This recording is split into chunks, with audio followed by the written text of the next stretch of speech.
Hi everybody, I'm back, and this I want to call maybe part 2 of my triple negative breast cancer diagnosis journey.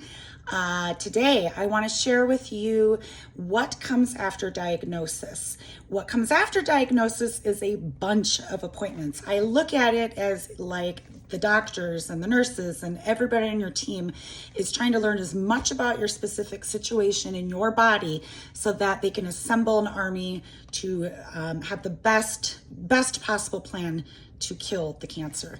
It's a really empowering part of the journey, at least has been for me.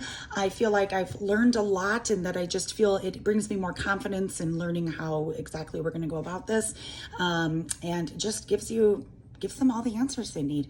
The first appointment I had was with my oncologist, and I absolutely loved this appointment. I felt so much more positive and like I understood what was going on once I met with my oncologist. I really like him as a person. I feel that he cares a lot, and he even took the time to sit down and just explain like my specific situation, like what triple negative breast cancer is, why it's called that, how they treat it, the study that he was using the treatment based off of. For those of you who have triple negative breast cancer, you might have heard of Keynote 522. It's a newish way that they're treating breast cancer that involves immunotherapy along with the chemo, which it seems to like boost your immune system in a way that makes your immune system also attack the cancer. So it sounds pretty badass, right? So he walked me through all of that, and I learned that I would be having chemo every week for 12 weeks, so once a week for 12 weeks, and then every 3 weeks for 12 weeks, so a total of 16 chemotherapy appointments and treatments, I guess you should say. Keytruda, that immunotherapy, would be like every 3 weeks.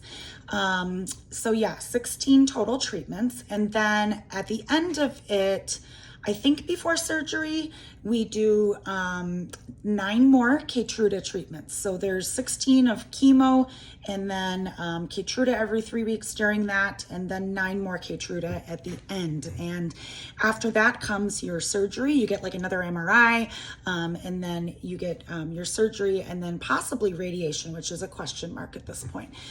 So I left that appointment feeling really good. I also was able to bring a few friends and family members along with me. So I highly recommend bringing someone with you to every single appointment that you have, because sometimes things can be overwhelming. There's a lot of information thrown at you. It's good to have someone with you that is also listening, so that if you forget something or didn't hear something or something was confusing, they can remind you later, which has been my experience. So I'm really glad that I've had someone with me at every appointment. After that appointment, I had an MRI, which was really no big deal. Even though I am claustrophobic, they'll give you something for that can help you relax. I was able to listen to music that I wanted. They asked me what I wanted to listen to, and I said John Prine, and they threw it on, and that appointment was really no big deal. I have found that all of the staff that I have been caring for me have been amazing, and I'm really happy about that. Everybody makes you feel like an individual, and I think that's a really important part of your journey. Other appointments I had, I don't want to get like way too into all of these, but I had a PET scan. I had a lumpectomy because the MRI had shown that I had several enlarged lymph nodes, so they were concerned that it possibly had spread into at least one lymph node.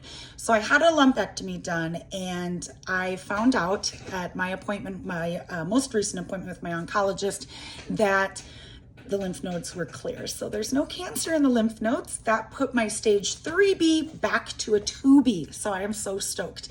Thank God for that.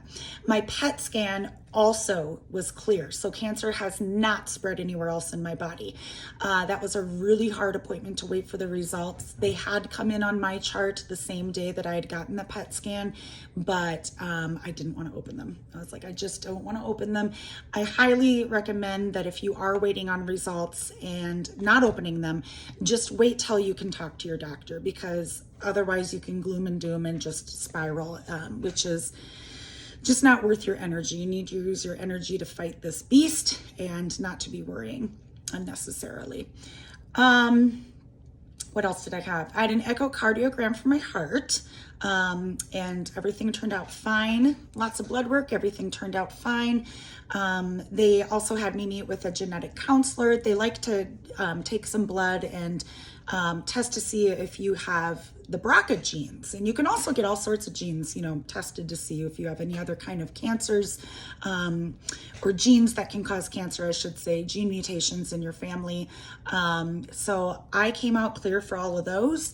So glad I'm not carrying the BRCA genes. I won't be passing those on to my kids. So that, is amazing. That's not in my family. And I learned that my reoccurrence of breast cancer is 25 to 26%. My understanding, though, is that if I opt for a double mastectomy, that'll take that percentage down by 90%. So that is like a no-brainer to me and likely going to be what I'm going to do. There's a little bit of discrepancy between what my surgeon, who I met with, is saying about the difference between lumpectomy and mastectomy or double mastectomy, in terms of your prognosis, and my oncologist and what the genetic counselor is saying. So I got to kind of get that figured out and make sure I understand. I'm sure they're somehow all on the same page, but I'm just not quite seeing exactly how yet. But right now I am leaning towards the double mastectomy with rebuilding after. Trying to think what other appointments I had. There were so many: PET scan, MRI, biopsy, there's a ton of them. Meeting with the surgeon, ultrasounds, just so much stuff, but it's all good. And the way that I look at it is, like I was saying earlier, you're finding out everything. We're getting every piece of the puzzle, as one of my friends put it. And it's all these different pieces of you, okay? And they're using those pieces to inform them how to best attack this beast and assemble your army, as I like to put it. So these appointments to me have been really empowering and helpful.